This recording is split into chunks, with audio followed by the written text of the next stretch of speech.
Shalom Bapak Ibu Saudara yang kekasih di dalam Tuhan Yesus Kristus. Kita bersyukur karena pada pagi hari ini kita bisa beribadah online. Kita bersyukur karena Tuhan sungguh baik di dalam kehidupan kita dan mau melawat kita dengan kebenaran firman-Nya, yang tentunya akan memberikan kekuatan serta menuntun langkah kehidupan kita pada seluruh kebenaran Allah. Hari ini kita akan merenungkan firman Tuhan dengan tema Terpujilah Tuhan yang memberi dan yang mengambil. Sebelumnya mari kita satu di dalam doa. Tuhan Yesus, kami mengucap syukur kepadamu Tuhan, karena pada pagi hari ini kami boleh dilawat lagi oleh kebenaran firman Tuhan. Biarlah Tuhan Engkau memberkati kami dengan firman-Mu yang senantiasa menjadi landasan kehidupan beriman kami, juga menjadi penuntun langkah kehidupan kami. Terima kasih Tuhan Yesus, berfirmanlah Tuhan dan kami semua siap untuk mendengarkan firman Tuhan. Dalam nama Tuhan Yesus kami berdoa. Amin. Bapak Ibu Saudara yang kekasih di dalam Tuhan Yesus Kristus, kita akan merenungkan firman Tuhan dengan tema Terpujilah Tuhan yang memberi dan Tuhan yang mengambil. Bacaan firman Tuhan yang akan melandasi perenungan firman Tuhan kita pada pagi hari ini dari Ayub pasal 1 ayat 13 sampai dengan ayat yang ke-22. Bapak Ibu Saudara, menerima yang baik adalah sesuatu hal yang sangat dinambakan oleh semua manusia. Kalau dikasih pilihan, maka tidak ada satu manusia pun yang menginginkan sesuatu yang buruk terjadi di dalam kehidupannya. Namun pada kenyataannya kebaikan atau keburukan menurut standar dunia ini akan dialami oleh seluruh manusia ketika ia hidup di dalam dunia ini. Tidak ada satu manusia pun yang dapat mengelaknya. Namun di sisi lain, Tuhan memanggil, menetapkan, serta mengaruniakan kemampuan bagi orang percaya untuk sanggup memuji Tuhan dengan penuh rasa syukur di segala keadaan hidupnya. Dan saat ini kita mau belajar dari Ayub bagaimana ia dimampukan oleh Tuhan untuk sanggup memuji Tuhan di tengah persoalan, pergumulan, dan ujian kehidupan yang ia alami. Saat ini ada 3 hal yang akan kita renungkan bersama-sama melalui bagian firman Tuhan ini. Hal yang pertama adalah ketika kenyataan pahit mendera. Dari Ayub pasal yang pertama ayat 13 sampai dengan ayat yang ke-19, demikian firman Tuhan. Pada suatu hari ketika anak-anaknya yang laki-laki dan perempuan makan-makan dan minum anggur di rumah saudara mereka yang sulung, datanglah seorang pesuruh kepada Ayub dan berkata, sedang lembu sapi membajak dan keledai-keledai betina makan rumput di sebelahnya, datanglah orang-orang Sheba menyerang dan merampasnya serta memukul penjaganya dengan mata pedang. Hanya aku sendiri yang luput, sehingga dapat memberitahukan hal itu kepada Tuhan.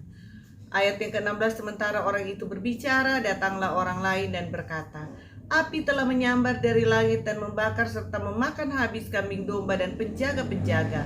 Hanya aku sendiri yang luput sehingga dapat memberitahukan hal itu kepada Tuhan. Ayat 17, sementara orang itu berbicara, datanglah orang lain dan berkata, orang-orang Kasdi membentuk 3 pasukan lalu menyerbu unta-unta dan merampasnya serta memukul penjaganya dengan mata pedang. Hanya aku sendiri yang luput sehingga dapat memberitahukan hal itu kepada Tuhan. Ayat 18, sementara orang itu berbicara, datanglah orang lain dan berkata, anak-anak Tuhan yang laki-laki dan yang perempuan sedang makan-makan dan minum anggur di rumah saudara mereka yang sulung. Maka tiba-tiba angin ribut bertiup dari seberang padang gurun. Rumah itu dilandainya pada 4 penjuru dan roboh menimpa orang-orang muda itu sehingga mereka mati. Hanya aku sendiri yang luput sehingga dapat memberitahukan hal itu kepada Tuhan. Bapak Ibu Saudara yang kekasih di dalam Tuhan Yesus Kristus, tidak ada satu manusia pun yang pernah berharap suatu musibah terjadi di dalam kehidupannya. Namun selama kita hidup di dalam dunia ini, maka musibah bisa kapanpun terjadi di dalam kehidupan kita. Musibah yang saya maksud di sini adalah kejadian buruk yang dapat menimpa kehidupan kita di luar kendali kita. Meskipun kita sudah menjaga diri kita sedemikian rupa. Saya kasih contoh yang sedang melanda kita, yaitu COVID-19. Bukankah banyak kesaksian yang kita dengarkan bahwa mereka sudah menjaga kesehatan mereka dengan menerapkan prokes yang ketat, makan makanan bergizi, minum vitamin, dan berolahraga teratur. Tetap saja mereka terjangkit COVID-19. Musibah tidak memilih-milih orang. Ia bisa menghantam siapa saja. Demikian yang dihadapi oleh Ayub. Musibah datang bertubi-tubi, silih berganti, bahkan bersambung-sambung, dari yang ringan hingga yang terberat, yaitu kematian anak-anaknya. Secara manusia, siapakah manusia yang bisa tahan dengan kenyataan seperti ini? Pastilah seseorang yang mengalaminya akan depresi, kehilangan sukacita, serta pengharapan. Bahkan tidak menutup kemungkinan jika orang percaya mengalaminya, ia pasti akan bertanya kepada Tuhan, mengapa Tuhan mengizinkan ini terjadi kepadaku? Atau mungkin kita bisa menyalahkan Tuhan karena semua hal ini. Namun apakah yang dilakukan oleh hamba Tuhan yang bernama Ayub ini? Mari kita lihat di bagian yang kedua, yaitu sikap Ayub dalam menghadapi musibah. Kita akan baca dari Ayub pasal yang pertama ayat 20, yaitu firman Tuhan berkata, "Maka berdirilah Ayub, lalu mengoyakkan jubahnya dan mencukur kepalanya, kemudian sujudlah ia dan menyembah." Bapak Ibu Saudara, dari bacaan firman Tuhan ini, kita melihat bagaimana sikap Ayub dalam menghadapi kenyataan pahit atas musibah bertubi-tubi yang dialaminya, yaitu ia mengoyakkan pakaiannya, mencukur kepalanya, kemudian sujud menyembah Allah. Ayub sangat menyadari keterbatasan serta kemampuannya dalam mengatasi berbagai persoalan di dalam kehidupannya. Dan saat itu ia tahu bahwa tidak ada upaya lagi yang dapat dilakukannya selain merendahkan diri di hadapan Allah. Ia sangat meyakini bahwa apapun yang terjadi di dalam kehidupannya adalah seizin Tuhan. Tidak ada sesuatu pun yang kebetulan terjadi di dalam kehidupannya. Allah lah yang memegang kendali seluruh kejadian yang terjadi di dalam kehidupannya. Karena itu, dalam kondisi seperti itu, sikap Ayub adalah ia datang dengan hati yang hancur di hadapan Tuhan, merendahkan diri dan menyembah Tuhan. Bapak Ibu Saudara yang kekasih di dalam Tuhan Yesus Kristus, mungkin ada di antara kita saat ini sedang mengalami situasi yang buruk seperti yang dialami oleh Ayub. Suatu situasi yang tidak dapat kita kendalikan dengan semua kemampuan kita. Maka saatnya bagi kita untuk datang dengan hati yang hancur. Dengan kerendahan hati kita datang di hadapan Tuhan, memohon dengan bersujud kepada Tuhan. Kita meyakini bahwa apapun yang terjadi di dalam kehidupan kita ada di dalam kendali Tuhan. Tuhan tahu apa yang kita alami dan Ia peduli dengan kita. Mari kita datang di hadapan Tuhan, kita bersujud, kita menyembah Dia. Karena penderitaan apapun yang kita alami tidak akan pernah memisahkan kita dari kasih Kristus yang sudah lebih dulu menderita bagi kita, mengorbankan nyawanya bagi kita. Jika kita sungguh-sungguh hidup di hadapan Tuhan dengan benar, namun ujian kehidupan tetap menerpa kehidupan kita, itu karena Tuhan punya maksud dan rencana yang luar biasa indah melalui kehidupan kita. Namun untuk kita bisa menikmati semuanya itu membutuhkan suatu proses yang berat yang mungkin akan kita hadapi. Namun ketika kita melewati semuanya itu, maka kita akan melihat bagaimana tangan Tuhan berkarya di dalam kehidupan kita untuk mendatangkan kebaikan bagi kita orang-orang yang mengasihi Dia. Penderitaan seberat apapun tidak akan pernah memisahkan kita dengan Allah dan tidak akan dapat menghalangi kita untuk dapat menyembah Allah. Bahkan penderitaan justru bisa membawa kita lebih dekat dengan Tuhan, merasakan hadirat Tuhan, merasakan jamahan Tuhan, dan merasakan mujizat Tuhan. Yang ketiga adalah mampu memuji Tuhan dalam keadaan yang sulit. Kita akan lihat di ayat yang ke-21.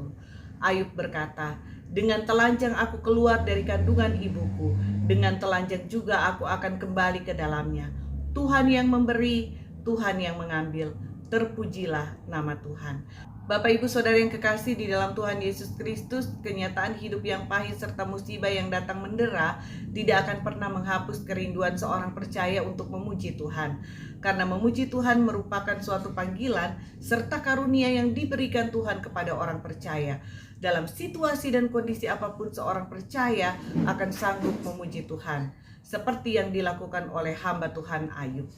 Kenyataan pahit membawanya pada suatu pemahaman yang diungkapkannya dengan iman bahwa Tuhan yang memberi, Tuhan yang mengambil. Ayub menyadari bahwa segala sesuatu yang ia miliki adalah berkat dari tangan Tuhan. Ia hanya diberikan kesempatan untuk menikmatinya sesuai dengan waktu Tuhan, dan Tuhan bisa mengambilnya kembali kapanpun ia mau. Ayub hanya diberikan kesempatan untuk mengelola berkat Tuhan itu, dan berkat Tuhan itu bukan menjadi milik yang harus dipertahankannya. Ayub sangat menyadari itu. Karena itu meskipun hatinya pedih dan berduka, namun ia tetap sanggup untuk memuji Tuhan. Ayub sanggup memuji Tuhan karena ia menyadari bahwa semua kemasyhuran dan kemewahan yang dia nikmati ia dapatkan dari tangan Tuhan. Ia nikmati di dalam Tuhan dan ia pakai untuk kemuliaan nama Tuhan. Dan ketika semua itu pergi, Tuhan juga yang mengambilnya. Ini juga yang merupakan satu prinsip yang penting yang harus dimiliki orang percaya.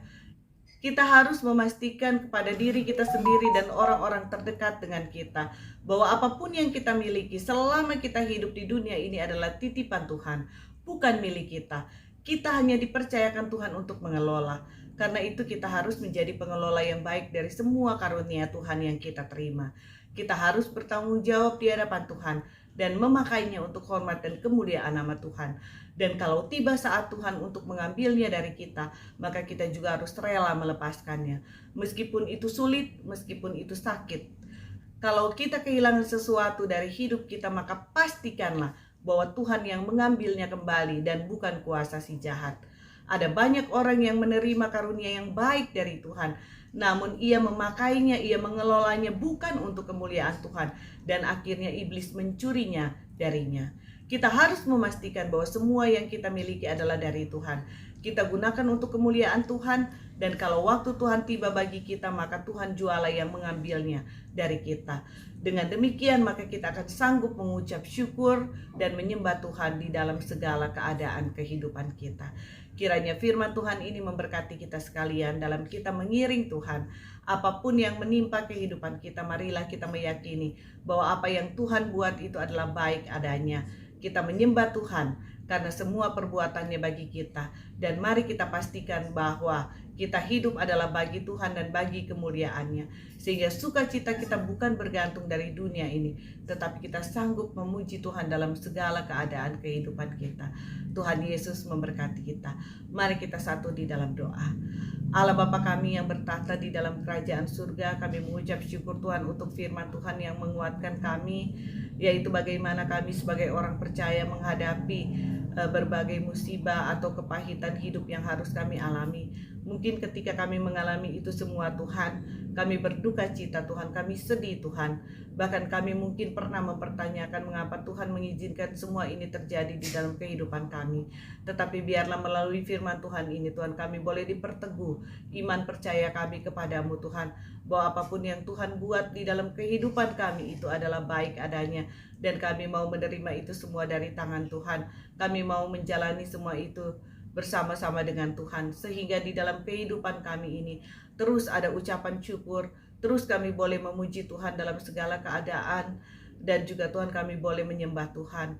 Biarlah Tuhan kesulitan, persoalan, pergumulan kehidupan kami tidak akan pernah menghalangi kami untuk memuji, menyembah, dan mengucap syukur kepada Tuhan.